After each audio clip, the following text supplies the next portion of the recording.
sababta dalkeena shaqo la'aanta ugu jirto waa sida waa kuwana saanaan baagumadu u nahay farsamo mid aan ugu jirno male farsamo nooc walba waan naqaanaa marka hadda waa kaasa saanaan baagumadu u nahay waa u jeedin dawladda waxaan ku codsanaynaa waa sababtaas shaqaalihii ajaanibta ah Kenyaantigii Ethiopiankii iyo Ugandaiskii ayaa dalka shaqeynaya oo dhisaya oo wax walba qabanaya dadkii u dhashay Soomaaliyeed shaqooyinka waa laga ceerinaya waa sababta dalkeena shaqo la'aanta xoogan ugu jirto hadda maanta waa waxa la wixii maaragtay engineer iyo wixii guriga dhisi jiray ayaa maanta soo banaanbaxeen oo isugu maaday jidka weyn Muqdisho waxay ka cabanayaan shaqo la'aan waa sax aqliga bal fikra fiiri Ugandais waa aragnay oo dhisa guriyo oo engineerina Burundi waa aragnay Ethiopia waa aragnay dadka ajaanibta dalkeena guri ka dhisan guriyo ka dhisan oo waliba ayaga xataa loo wacnaya Soomaalidii loo wacmayo waa sababta keentay in dalkeena shaqo la'aan xooga ka jirta halka madaxweynaha Xasan Sheekh Maxamuud oo shalay yiri dadkan dhagaxa dhisan guriyaha dhisan waa sababta keenaysa in dadkan wax shaqo loo dirsan oo ajaanibta kaliya shaqo la siiyo Soomaalidii la ceeriyay biri markii loo dalka waa loo dagaalamayna ayaga xoogii laga rabay loo baahan in dagaalamaan maantana shaqo la'aan xoogan hayso dalka shaqo la'aan xoogan ayaa haysa sababta ayaa ku ah bal wax yar ila dhageyso كان ماشان شغلان iyo baagmudan ugu baxnaa waxaan rajaynaynaa ilaahay waxaan ka rajaynaynaa inuu micnaa saan inuu dhaamo ilaahay inuu khayr wadankeena ugu dhigo ilaahay inuu wadanka barwaaqo ugu dhigo wax kale aan dhigi karna malaha kulli calool xumo waa aragnaa annaga sheeyaan shubalaana ajaanibtiin waxay degiin hotel ay degiin suuxii hortaanay soo marmarayaan ayoo dhar kala nooc kale oo dhar hal nooc loo qaaday labisan ay hortaana soo marayaan suuxii annagana sheeyaan shubalaana suuxii gaarraaci baa ma aragtay markaan la nimaado koobsha waxaan ku cabna ma haysano anagoo gaarraac la'aan iska bixinaa xaafadii tagina shaqadeena dhinac walba ma aragtay qolo ajaanib la wareegtay waxa anaga waa soo lugaynaa waa sii lugaynaa maalin waa helnaa maalin waa weynaa waxa macquul ah hataa inta guriyeena xalay aan dab laga shidin shaqo la'aanta baatana dalkeena haysa waa colaada iyo wadanka dhaqaalaha laakiin marka caadi aan u fiiriso waxa arkaysa dalkeena ajnabi ayaa iska jooga oo ajnabi ayaa dalkeena ka dhex shaqaysanaya oo habeeraatay باور اسكو تاع لما عرف المرايا شخيسنايا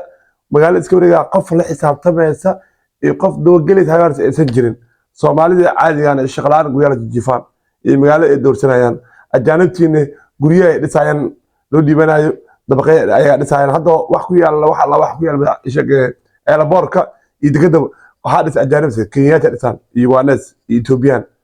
way sababta u dhisaa baxanta dalkeena ayagu shaqaale Soomaaliya joogan injineer Soomaaliya shaqaalayihiin sababta ajaanib lagu calaamata dadkii ayaa dadnimadii ka dhimatay oo dadkii ayaga Soomaalidii ayaga iskuma jeedaan ayaga isku maqan ayaga ayaa isjilaayo ayaga iska fuquuqaya ajaanibkiina wuu naga faa'iideysanaya maalmo baan lacagta laga goranaya oo naga dhex shaqaysanaya dalkaana waa dal balaayo degta bal fiiri Soomaalidii ayaga ayaa isku muuqata dadka ugu muuqdaan Soomaalida ayaga isku maqan ayaa dalka laga dhex faa'iideysay bal fiiri waa dhalinyaradii xoog lahayd dhismaha dhisi jiray maanta waxay leeyihiin shaqaale ayaa jirta halka madaxweynaha oo darad yiri dadka guryaha dhisan intee guri laga dhisaya dadka hadayba ajaanibta hadii guryaha dhisayaan oo shaqo walba ajaanib ay qabanayso madowgii qabanaya Ethiopiankii Kenyaatigii Burundi ay qabanayaanba Ugandaiskii ay dhisayaan guryaha dhisayaan meel walba ayaga loo wacnayo Soomaalida u maqan dalka ilaaha u maqan waa shaqaale xoogga dalka ka jirto dhalinyaradaana waa dhalinyarada waxa xoogooda maalinta xoogooda u jiray dhididkooda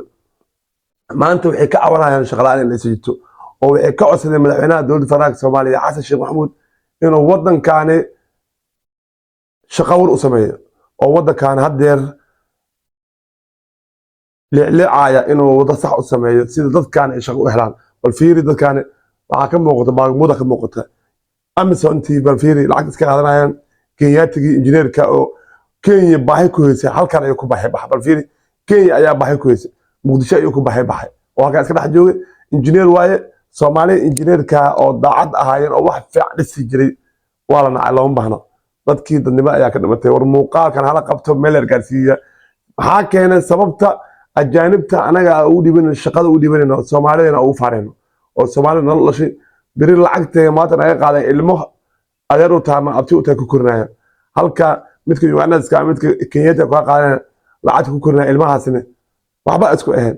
wax badan muuqaalka meel gaarsiiya shaqalaanta baashada ka jirto waa noocaan sababtan waaye in ajaanibtii guryaha ay dhisayaan dadkii soomaalida guryaha iska jiifaan oo waxba ay shaqo qabaneen loo dirsaneen dalkaani waa bahalgaleen meel ayaa iska fadhiyaa ajaanibta ay iska dhex joogto lala xisaabtamaayo canshuur laga qaadi maayo halka soomaalida guryihii lagu garaacay laga qaada canshuur ajaanibtiina iska raaxaysanayaan guryaha dhisayaan lala xisaabtameen baawar iska wataan muuqaalka meel la gaarsiiya waddankan isbedel ayuu u baahan yahay dadkii shacabka ayaa cabaadaya waa dadkii weliba ugu danyarta ayaa maanta oonaya cabaadaya bal fiiri shaqare muuqaalka waddankani ilaaha u maqan